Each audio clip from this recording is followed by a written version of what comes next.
से भजन सुनाती हैं। और माताएं हैं जो धर्म की माता या जन्म देने वाली माता, तो हम जयकारे तो लगाते हैं भारत माता की, और उसको कैसे सिद्ध करना है उस बात पर कभी विचार नहीं करते। लिखा, ना सास की सेवा करती मंदिर में पानी भरती, ना सास की सेवा करती मंदिर में पानी भरती, बोलो ना सास की सेवा करती मंदिर में पानी भरती, क्यों बैठी तेरी सारी का हो गई दशा तुम्हारी, सुनियो भारत की नारी का हो गई दशा तुम्हारी, सुनियो भारत की नारी का हो गई दशा तुम्हारी, सुनियो भारत की नारी का हो गई दशा तुम्हारी। सास ससुर की सेवा नहीं करती और मंदिर के मेले में हिरण चाल पर जाती है। घर में कोई कार्य पड़ जाए तो कमर में दर्द, पैर में दर्द, है जी। उस युवावस्था में वृद्धावस्था हो जाए माता की तरह तब तो ठीक है, अभी आयु वृद्ध है, कितना वृद्ध होता होगा, अपनी जवानी में बहुत कार्य किया होगा, कभी आलस उल्लास को आने नहीं दिया होगा सामने, बच्चों को जन्म दिया, उनको पालन पोषण दिया, विद्या से अवगत कराया और एक अच्छा मार्मिक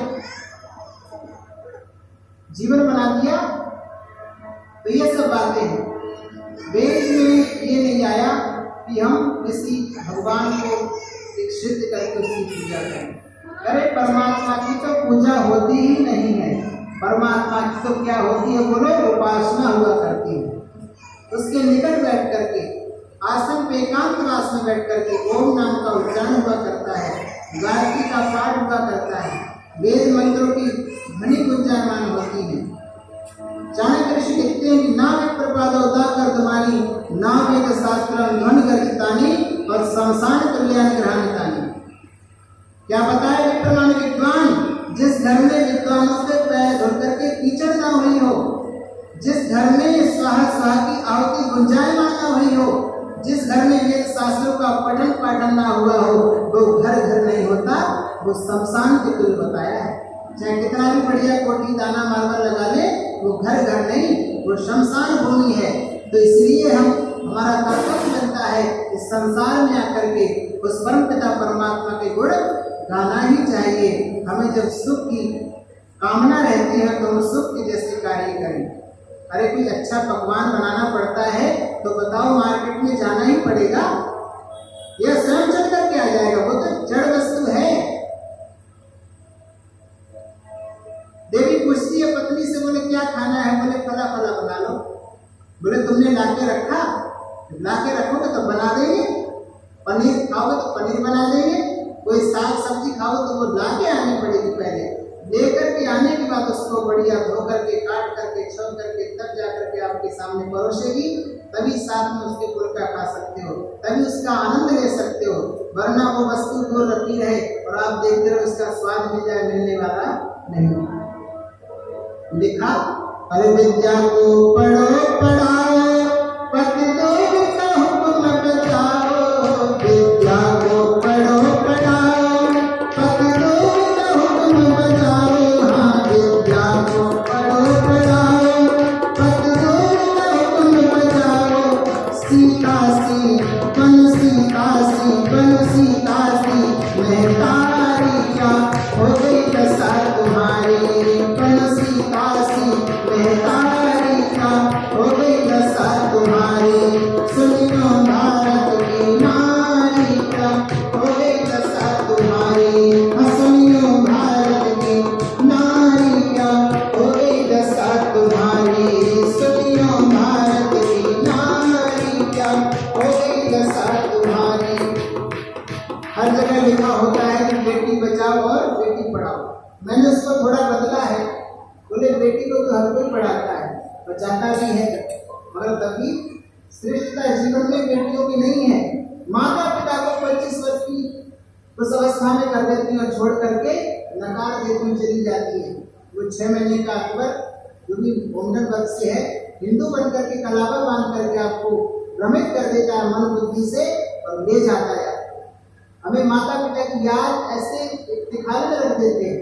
माँ बड़ी गंभीरता से पिता से छुप कर के बात करती है, कहती बेटा तू कहाँ है? बोले मेरे जीवन में डिस्टर्ब मत करो, मैं अपने जीवन को जीने का सलीका जानती हूँ। बात काट दी। माता ने जब कोख में रखा, जन्म दिया, तुझे नहलाया धुलाया, वस्त्र इत्यादि दिए, पढ़ाया लिखाया, अच्छा जीवन तेरा बना दिया, और तुमने उसके प्यार को ऐसे घबरा दिया, कुछ पूछो मत। तो उसमें मैंने बदला कि बेटी बचाओ और वेद पढ़ाओ।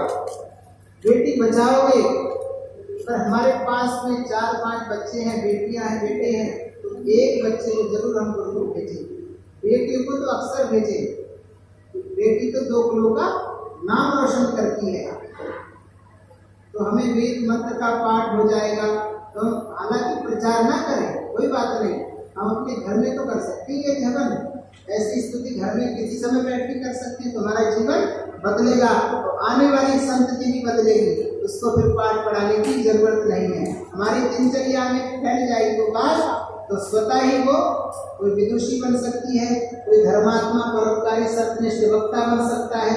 तो लिखा अंतिम लानों में, और सीता के जैसी हम समान बन जाएंगे। राम को वनवास होता है और सीता पीछे पीछे चल देती है। वो कहती देवी तुम मत जाओ, वहाँ कोई सुख साधन नहीं है, वहाँ तो काटे ही काटे हैं, रहने को छत नहीं है और बिछाने को बिस्तर नहीं है, मेरे साथ कहाँ तुम करुणा में जीवन बिताओगी? तो वो सीता सी महतारी है, वो पतिव्रता नारी है, वो साथ साथ जाती है। तो ये होता है। और आज के पति को तो जेल हो जाए, पत्नी अपने घर चली जाएगी, जब तक उसकी छुट्टी नहीं होगी, बेल नहीं होगी, तब तक आने वाली नहीं है। वो सास ससुर की सेवा नहीं करती, वो तो फिर कहती आशा करती चला गया ठीक रहा, बहुत कष्ट देता था, कुछ मांगते थे वो देता नहीं था। तो ये सब बातें हैं। आगे लिखा है माता शकुंतला जैसी, माता ऐश्वर्या जैसी, माता शकुंतला जैसी, माता ऐश्वर्या जैसी, बन जाओ हाँ बन जाओ वाली प्यारी का, हो गई दशा तुम्हारी, बन जाओ वाली प्यारी का, हो गई दशा तुम्हारी। सुनियो भारत की नारी क्या हो गई दशा तुम्हारी, सुनियो भारत की नारी क्या हो गई दशा तुम्हारी, सुनियो भारत की नारी क्या हो गई दशा तुम्हारी। इस राष्ट्र को पुनः बचाना है तो मातृशक्ति को जगना पड़ेगा। वो जाग गई तो हर घर में नारी है, इसका मन ऐसा है, एक भी गुरु मिल जाए उतनी चल देती है, और पति को छोड़ देती है, बच्चों को छोड़ देती है, सच्चे डेरे में चली जाती है, एक हाथ भी दान कर देती है। एक पति के पिता ने इतना खर्च किया, बैंड बाजे 20,000 के लिए, पंडित को भी दक्षिणा उसने दी, बारात को संजो करके ले गया, गाड़ी में उसकी पेट्रोल भी उसने भरवाई, और उसका कुछ महत्व नहीं बचता, वो गुरु को दे जाती है। कहता है ये हाथ से काम क्यों नहीं कर रही? बोले ये गुरु को दे दिया। ऐसे से मन हम बना लेते हैं। इन विकारों से, ऐसे विचारों से हमें बचना है। सत्यम व धर्मम चर, हम सत्य बोलेंगे और धर्म का आचरण करेंगे, तभी हमारा जीवन उन्नति में बनेगा। हम राष्ट्र के एक मानव अधिकारी कहलाने की बनेंगे, अन्यथा नहीं। किन्हीं शब्दों के साथ अपनी वाणी को विराम देती हूँ। आइए शांति पाठ।